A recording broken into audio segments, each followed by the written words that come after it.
Hola, en este video te hablaré de la Revolución Mexicana, que es un orgullo para muchos mexicanos.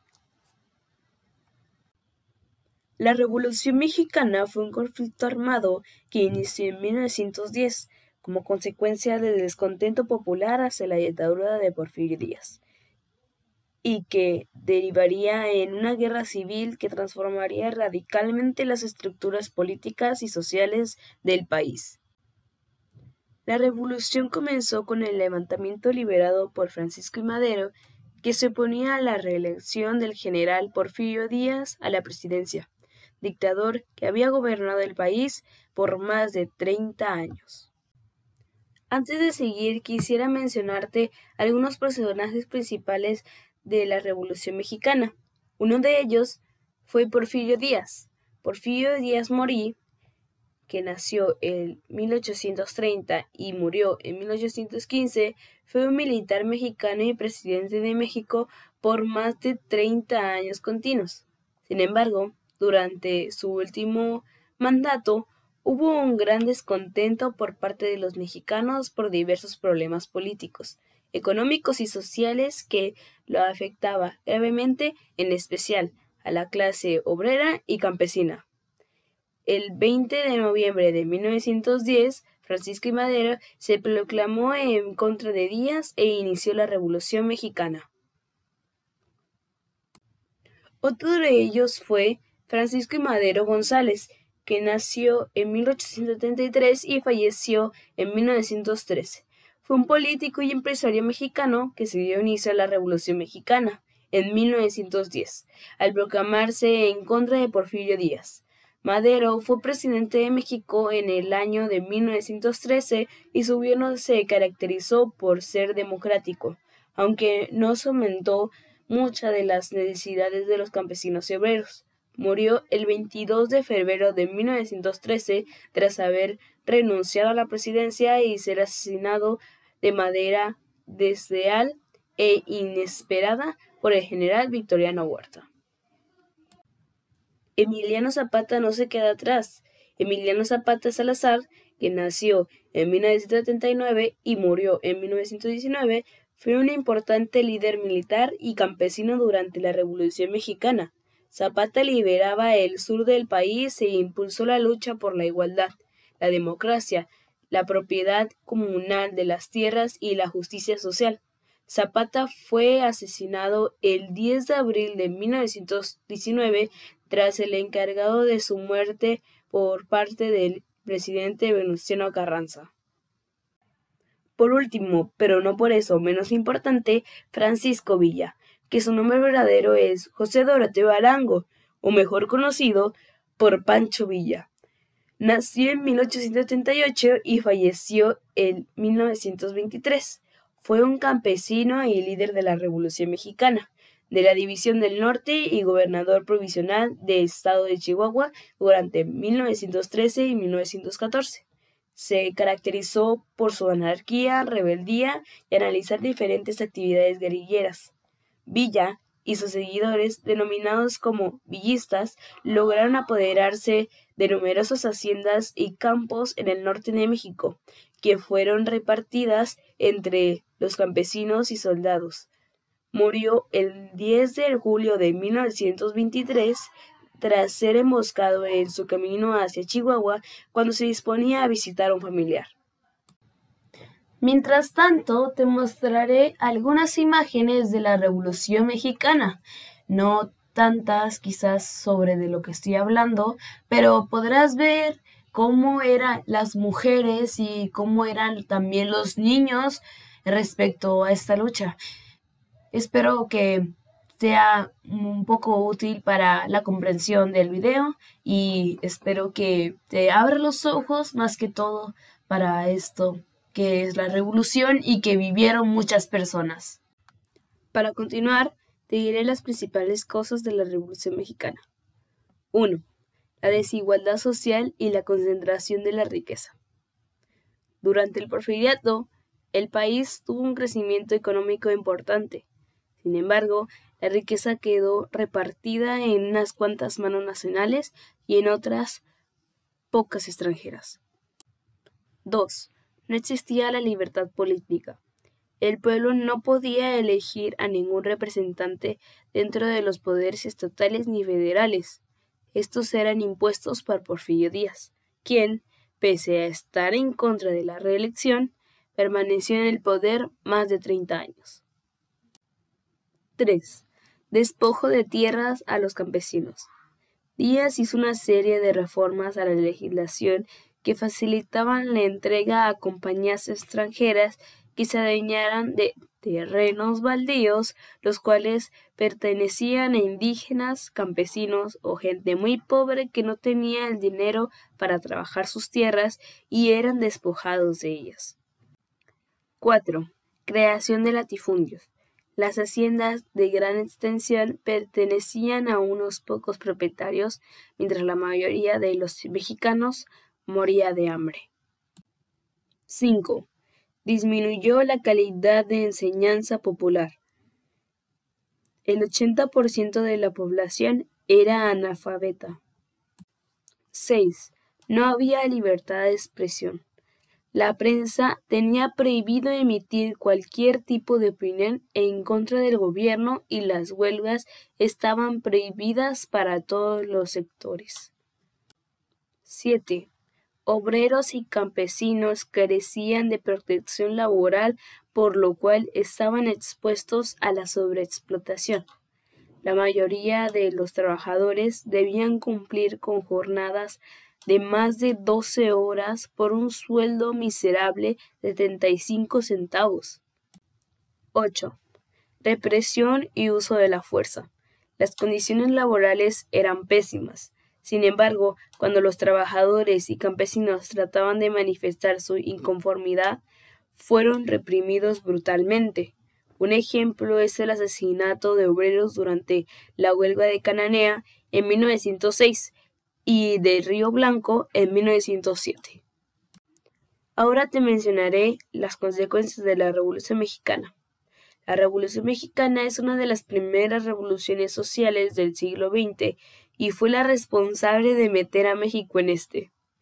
Entre sus logros y consecuencias podemos mencionar los siguientes: renuncia de Porfirio Díaz, promulgación de una nueva constitución en 1917, nacionalización del suelo y subsuelo, reforma agraria, reforma de la ley de la educación pública, nacionalización del petróleo, mejora de la situación laboral de los trabajadores, creación del sindicalismo, repartición de los latifundios entre el campesino y el porfiriato. Bien, ahora que ya conoces las principales causas de la Revolución Mexicana y las consecuencias de te contaré el desarrollo, lo verdaderamente bueno, como quien diría. El 20 de noviembre de 1910 iniciaron los primeros movimientos armados de la Revolución Mexicana, respaldados por Pascual Orozco, jefe de las tropas irregulares del estado de Chihuahua, Francisco Pancho Villa, líder de los campesinos en el norte de México, y Emiliano Zapata, quien representaba a los campesinos y además líderes populares del sur de México. Dichos líderes luchaban en conjunto por su oposición a Díaz. Sin embargo, no eran aliados, ya que cada uno reclamaba las necesidades particulares de los pueblos que representaban. Dichos líderes luchaban en conjunto por la oposición de Díaz. Sin embargo, no eran aliados, ya que cada uno reclamaba las necesidades particulares de los pueblos que representaban y por los cuales se enfrentaban. Tras la presión ejercida, el 25 de mayo de 1911, Porfirio Díaz renunció a la presidencia luego de haber firmado un pacto con Francisco I. Madero, quien posteriormente fue electo presidente y ejerció la presidencia de México. Madero restauró la Constitución, prohibió la reelección y estableció el sufragio popular. Sin embargo, estos cambios no fueron suficientes para mejorar la situación general del país, ni para satisfacer las necesidades del pueblo mexicano. Bueno, y para todo esto dirás, pues ¿qué hizo Porfirio Díaz que todo México quería matarlo, o bueno, al menos quitarlo del poder. Pues bien, te contaré de cómo llegó a la presidencia hasta cómo lo quitaron de ella. Porfirio Díaz fue presidente de México, como ya sabemos, por 30 años, muchísimo tiempo. Después de su heroísmo al mando de tropas contra los franceses, trató de asumir la presidencia a través de un golpe de Estado contra el presidente Benito Juárez, en la fallida revuelta de la Noria en 1871. Su revuelta de Tuxtepec, justo antes de las elecciones de 1873 contra el presidente Sebastián Lerdo de Tejada, tuvo éxito y luego ejerció como presidente del 23 de noviembre de 1873 al 30 de noviembre de 1880. Durante este periodo calmó a los invasores estadounidenses y restableció conexiones con las potencias europeas. Manuel González fue elegido presidente para los próximos 4 años, mientras que Díaz ejerció de ministro de Desarrollo y gobernador de Oaxaca. En 1884, Díaz regresó a la presidencia para no abandonarla hasta 1911. Durante su presidencia, Díaz y sus consejeros transformaron México en la construcción de ferrocarriles, escuelas y creando una nueva base de infraestructuras para el país. Desarrollaron los principios de la industria petrolera y persuadieron al capital extranjero para invertir en minas y factorías. Sin embargo, su gobierno hizo todo esto a expensas de derechos políticos básicos y el control económico. Muchos críticos del régimen fueron encarcelados o asesinados. A medida que las décadas pasaban, Díaz se apoyaba cada vez más en el faro político y en el ejército para mantenerse en el poder. Después de 1900, el sistema comenzó a deteriorarse. Debido a la avanzada edad del presidente y a la falta de consenso sobre un sucesor, el aumento del nacionalismo, tanto político como económico, y por la recesión económica de los Estados Unidos, finalmente, guerra de guerrillas en el sur y derrotas militares en el norte, destruyeron el encarcelamiento de Díaz y el 21 de mayo de 1911 sus seguidores firmaron el Tratado de Ciudad Juárez con Francisco Madero. Díaz dimitió el 25 de mayo y poco después salió a París, donde murió en 1915, siendo enterrado en el famoso cementerio Père Lachaise. Y es así como el 20 de noviembre se celebra el inicio de la Revolución Mexicana, que dio paso para que nuestro México lindo y querido siguiera avanzando y desarrollándose. Durante este tiempo se hicieron varios planes, como el Plan de San Luis, que fue un paso importante de Francisco y Madero para que Emiliano Zapata lo ayudara a combatir a Porfirio Díaz, pero también quiero mencionar el Plan de Ayala y la Decena Trágica, claro. El Plan de Ayala fue una proclamación política firmada por el líder de las tropas del sur, Emiliano Zapata, a quien Madero le había solicitado que licenciara sus tropas. Sin embargo, Zapata solo aceptaría dicha propuesta si Madero cumplía con una serie de condiciones que finalmente desconoció. Esto produjo mayores desencuentros entre ambos líderes, en especial porque Madero tampoco llevó a cabo la reforma agraria exigida por los campesinos, lo que generó mayor descontento hacia su mandato. Finalmente, los grupos liderados por Emiliano Zapata se alzaron en contra de Madero. Zapata firmó el Plan de Ayala el 28 de noviembre de 1911 en el cual se desconocía el gobierno de Madero y hacía un llamado al enfrentamiento armado para recuperar la propiedad de las tierras trabajadas por los campesinos. En este entonces se popularizó su lema: la tierra es para quien la trabaja. Por otra parte, en el norte de México, el general Pascual Orozco y su ejército también se levantaron en contra del gobierno de Madero y desobedecieron sus órdenes, ya que estaban inconformes con las reformas llevadas a cabo. Como respuesta, Madero envió al federal Victoriano Huerta, simpatizante del porfirierismo, a enfrentarse con las tropas de Orozco. Huerta salió victorioso y se ganó la confianza del presidente Madero. Ahora, ya que te he contado del plan de Ayala, continuaré con la decena trágica.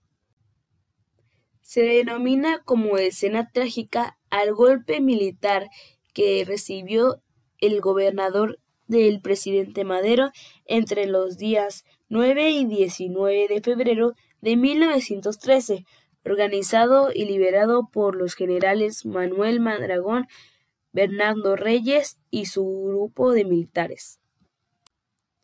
Durante el hecho fue herido el general Laro Villar, quien se encargaba de la defensa del Palacio Nacional, motivo al cual Madero designó a Victoriano Huerta a ocupar dicho cargo.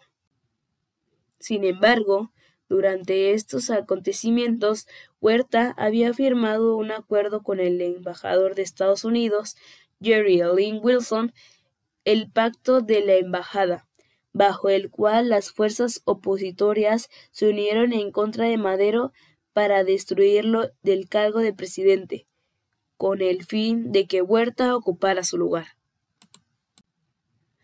Finalmente, este hecho terminó con el arresto del presidente Madero y el vicepresidente José Mariano Pino Suárez, quienes fueron asesinados el 22 de febrero de 1913.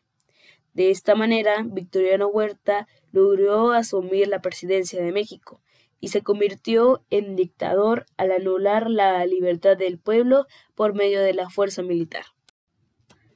Huerta recibió el apoyo de importantes hacendados, en gran número de gobernantes del clero y militares, excepto del gobernador de Sonora y el gobernador de Coahuila, Venustiano Carranza. Y ya para terminar, te contaré el desenlace de la Revolución Mexicana. Tras la renuncia de Huerta a la presidencia, derivaron diferentes desacuerdos y acuerdos entre los líderes Carranza, Villa y Zapata, por lo que se realizó la Convención de Aguascalientes en noviembre de 1914.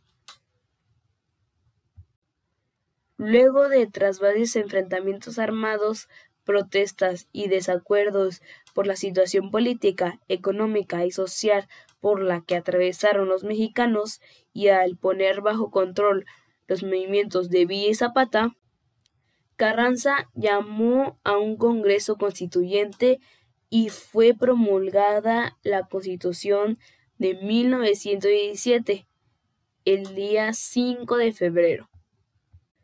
La nueva Constitución se garantizó para reconocer el derecho a los trabajadores, establecer una jornada de trabajo de 8 horas, un salario mínimo, las reformas agrarias. El Estado se concedió el derecho de expropiar las tierras y separó de la Iglesia del poder político.